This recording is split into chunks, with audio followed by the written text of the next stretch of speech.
Okay, here we are. I am trying to get my notes and stuff for today. I got 1 minute. 1 minute. Well, actually, there's a countdown thing somewhere, and it I don't know where it went. So I don't know if I have a minute, but it says 8:59, so I'm gonna go with a minute. All right. So here we are tonight. It is. I was about to say it's Friday. Yeah. Okay. It's been one of those weeks for sure. Um, let's see. On Thursday, my daughter told me it was Friday. And I was very distraught because I had certain classes on Friday that I did not have on Thursday. And so just freaked me out a little bit, but it's okay because, why should you listen to your 14-year-old when it comes to whatever you call it, what day it is? So, 9 p.m. Eastern Standard Time here in Connecticut. My name is Brooke Cheney. I am the owner instructor here at a Great Start Shooting School. Wait, this is really hard to do because everything is all backwards. There it is. Ta-da! I come on every Saturday for 15-20 minutes, unless I've got a guest, to talk about suicide. Because as a gun owner, see targets and stuff behind me. Um, 2 out of every 3 gun deaths you hear about when you're talking about gun violence are suicides. And I find it very insincere for people to want to lock away guns because guns are bad, when in actuality, we have a mental health crisis here in America. Not only are adults who have access to guns causing suicide, our teens, our preteens, those numbers are rising like crazy. So 15 minutes once a week on Saturday for Suicide Prevention Saturday. Um, so yes, Carrie Ann says, I look cold. Yes, it's cold here. It started at like 2 degrees. It got up to a whole like 27 degrees today. And I actually just came in from the hot tub. So my hair is all wet. So I'm actually nice and toasty warm. I just look cold. All right, let's see. Hold on. Ready? PN Woods. PNW Woods. I can really read. Thank you, sir or ma'am. I should never assume anything, especially online. It's all very scary. Um, and thanks for. I appreciate Guns and Barbecue as well. So I know it's rough having a hot tub, right, Carrie Ann? She's very distraught over the fact that it's very sad having a hot tub and my hair is all wet. So I am warm now. All right. This weekend, this evening, I have had a request since about mid-December. December was just a little bit crazy with surgery, holidays, all of that. So tonight, we are talking about addiction, combination of addiction and how it leads to suicide. And really, all of it is the mental health crisis that we are currently having in America. I'm not saying the rest of the world is free from mental addiction. I am just saying I can only deal with what's in my own backyard. So, with that, let's talk about addiction. I'll start with me. I found out at like 19, I was desperately addicted to TV. I know, sounds weird, right? However, here's the deal. My husband, who was my boyfriend at the time, I was at his house on a Friday night. We were watching The X-Files on Friday night, as we do. His mom started talking when it wasn't a commercial. I remember getting angry. I was like super mad. I'm like, oh, how could she interrupt my TV show? She doesn't know, she doesn't understand what she's doing. And I remember that anger and that I'm not going to go far as saying rage, but I remember that anger and realized I'm like, wow, I have a problem because I can't handle someone trying to talk to me while I'm trying to pay attention to something else. And it was very odd. Now, there's tons of different types of addiction. Some of y'all out there have like the most pristine houses ever, addicted to cleanliness. And for the most part, hello, Sarah's Kitchen, Tara Smith's Kitchen. Wow, I can't read tonight. I'm just going to put them up there. Y'all can read them. I'll be quiet. So there's tons of types of addiction. One of the articles I'm going to share with you guys today talks about how we do not pay attention to preventing addiction.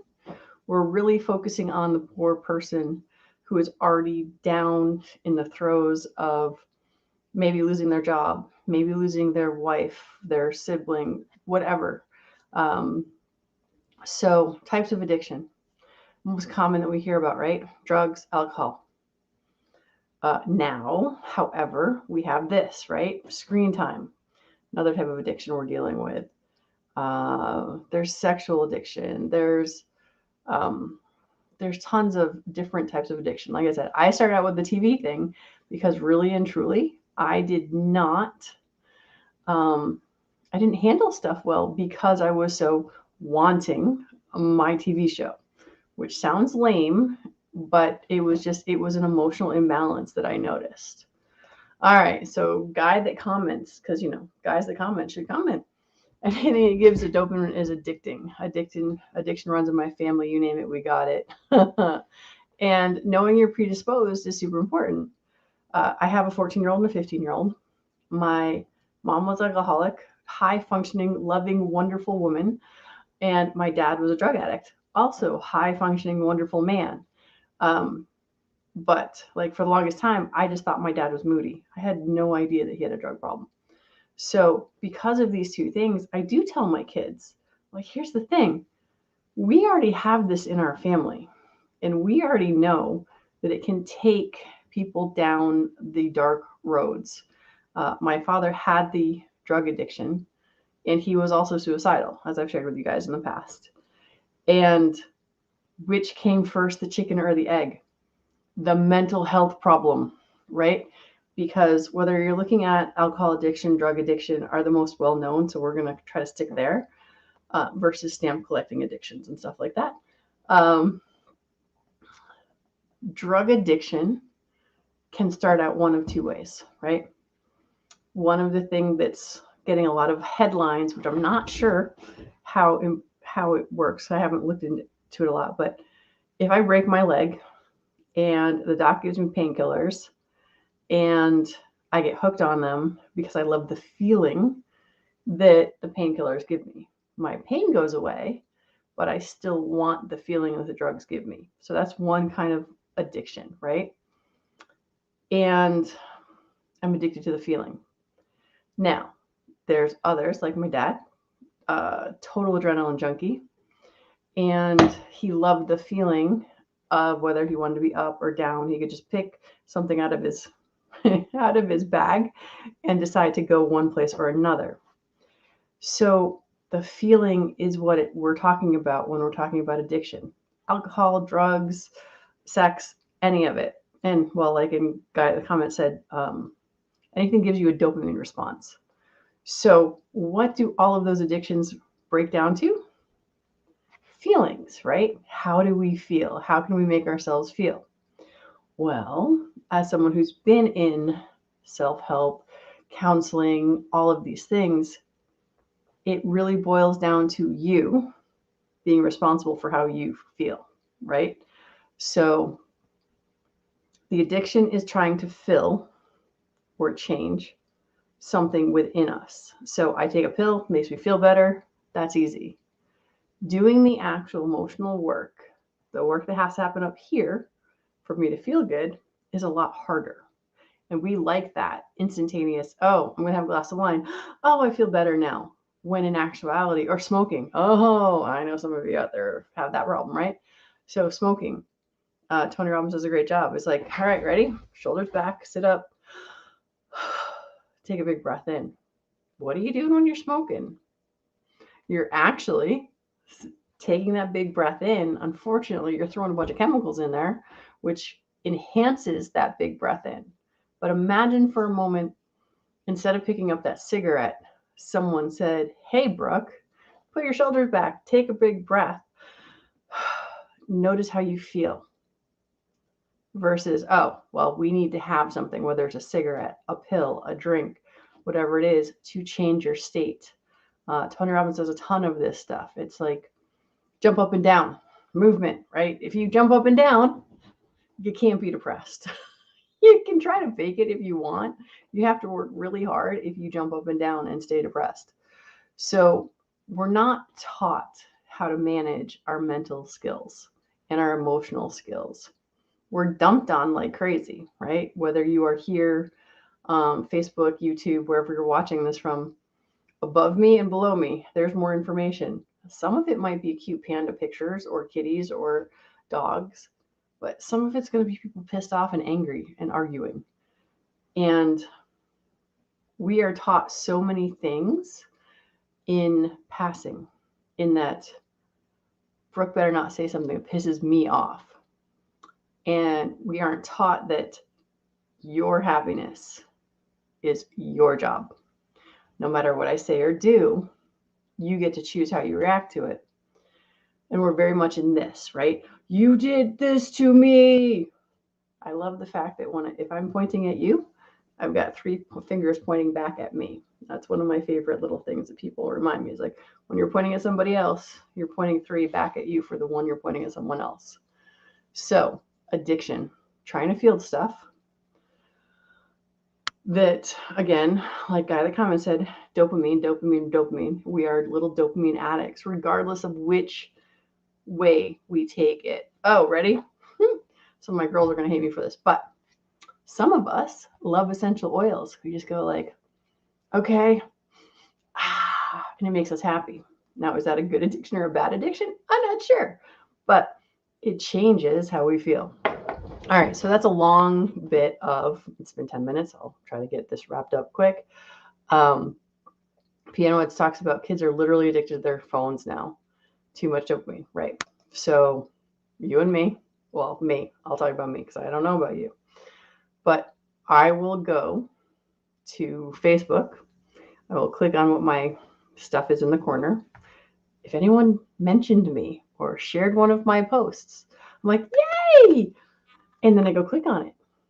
And there's this thing. It's like this click, ooh, a little dopamine. Someone paid attention to me, which means, ooh, I have significance. If I have significance, then I must be worthy. If I'm worthy, I need to get more. Cocaine, speed, business guys, doctors, people who are high performance athletes, right? They perform. Well, that cocaine helps them a little bit faster, a little bit better, testosterone, all of these things. But ultimately, we need to pay attention to how we're feeling about ourselves. So let me get to one of the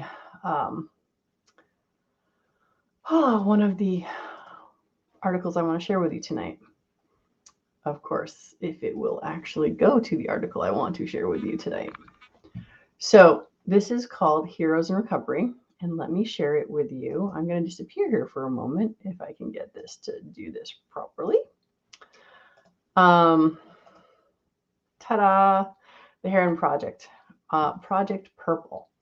So one of my favorite quotes from this article, and yes, I will put the whole link up here so you all can just grab it. When it comes to addiction, I think we've really focused our energy and resources on the wrong, I'm showing you the wrong thing. We really focus on the wrong thing. It's when people are in the toilet. Right about, never mind. All right, I'm going to stop sharing screen because I'm not doing a good job of showing you where it all is. But he talks about how we talk about the addiction and the end of it. So when I can't talk anymore, when I can't hold a job anymore, that's when we send me to rehab. We do not talk about enough of the mental health that's going to prevent me from needing the drugs in the first place.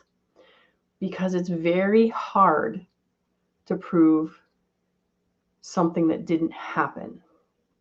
So if I'm going for a grant and I want to fund the Brooke Cheney prevent suicide stuff, then if I prevent suicide, how can I prove it? Because no one killed themselves. And this is one of the challenges we have with doing this preventative stuff. I am a big proponent of what they say in this about looking upstream to the prevention.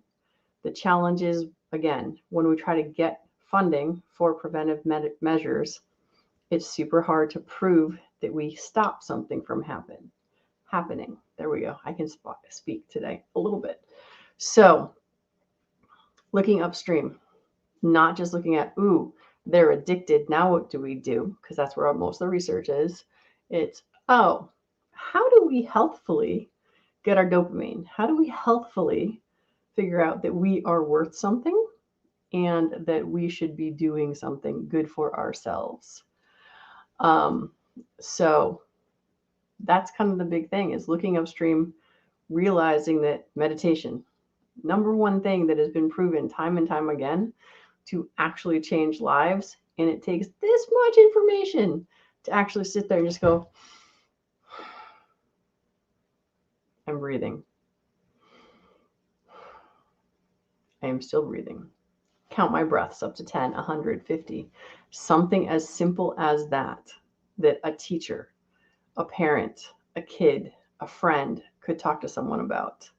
We're here on YouTube, 5 million places that you can find how to meditate. It's very simple. It's like, we should say Pledge of Allegiance and then 5 minutes of quiet time. Gratitude. We know that one too. So here we go. Addiction sucks. We need to prevent it. And yes, we still need to figure out good ways to help someone break the cycle. It's just once they've gotten into the cycle, it's super hard. Anyone who smokes cigarettes, that's one of the hardest ones. And that's kind of that. Questions, comments, ideas. I'm trying to get to what did I miss? Let's see. Guy that comments says, got to have them quit cold turkey. And he's talking about the comment that he said before about kids are addicted to phones, right? And here's the thing. Oh wait, there's even better. Currently I'm in quarantine. What should I do than getting high all day? Meditate. I already got to that even without seeing the comment. So what do we have to do? We have to work on mental health. We have to realize that everybody needs a coach. We all need to figure out better ways to satisfy our dopamine needs. We need to communicate better with ourselves. We have to take responsibility for ourselves as well. So let's see. Hold on. I got more. So guy that comments, if they're addicted, stigmatize them. That always helps. Absolutely. So this is where it gets weird, right? Is that, oh, you're an addict. Like, yeah, I was a TB addict. Not quite the same stigma as when you say, oh yeah, my dad was a heroin addict. All of a sudden you expect all his teeth to be rotten out. Or wait, no, that's meth. But anyway, his teeth weren't rotten out. Like I said, there are so many high functioning addicts out there that usually when people talk about addicts, regardless of what it is, they see the bum on the street drinking Mad Dog out of a paper bag. And the truth of the matter is, addicts are all around us. There's one in your neighborhood right now. Maybe your next door neighbor, maybe not. But it's so pervasive. And again, it goes back to going upstream. Who's throwing them in? Who's getting them there? What did Mike say? Great quote. Are you okay? Ask a friend. Talk to your friends and ask them.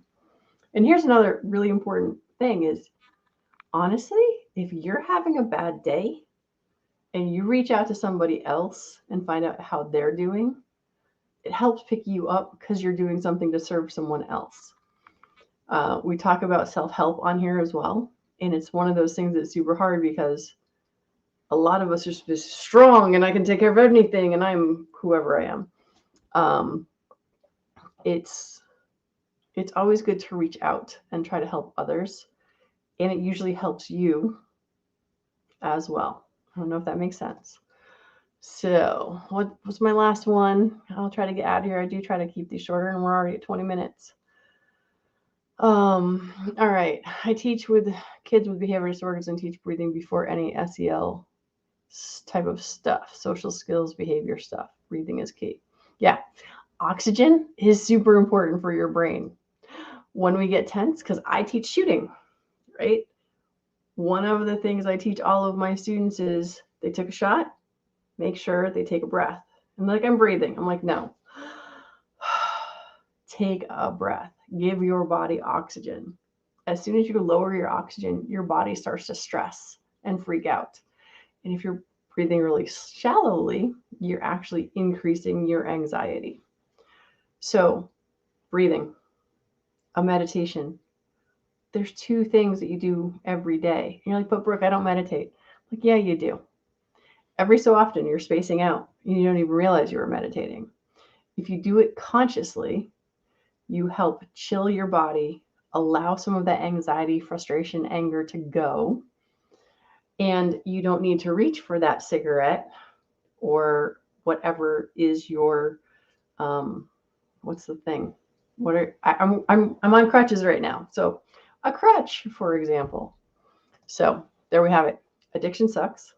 Yes, we need to go upstream, try to help people not get addicted in the first place, come up with better ways to help break addiction once it's there. But really, if we just go back to the prevention side of things, we will get a lot farther, a lot faster. So that's it for tonight. I swear I'm horrible at saying goodbye. I apologize. Kind of excited. I don't know what week that is. I believe in 2 weeks, I have Mike Sodini from Walk the Talk America. If you guys have not been to Walk the Talk America, it's usually abbreviated WTTA. I don't know what it's called, if it's a com or a .org. Nope, it is not a .com. And they are also trying to help have a reasonable conversation. NSSF does that as well. So Mike Savini is coming on the 5th. Good night, Miss Carrie Ann. And then I'm going to get his partner, Jake, probably sometime that weekend. So we're actually going to have a, what do you call it? Bonus. It's not going to be Suicide Friends Saturday. It's going to be some day that week, and talk to Jake more about what they're doing to help bridge the gap between gun owners and healthcare workers and counselors, so that gun owners are not as afraid to seek help as they currently are. And then January, February, March, I've got April. I have more guests lined up for April. Apparently no one for March yet. But my hope is I will start seeing you guys once a month with someone here with me or another thing. So, did I already say that? I think so. All right. Good night, all. Have a good night. See you next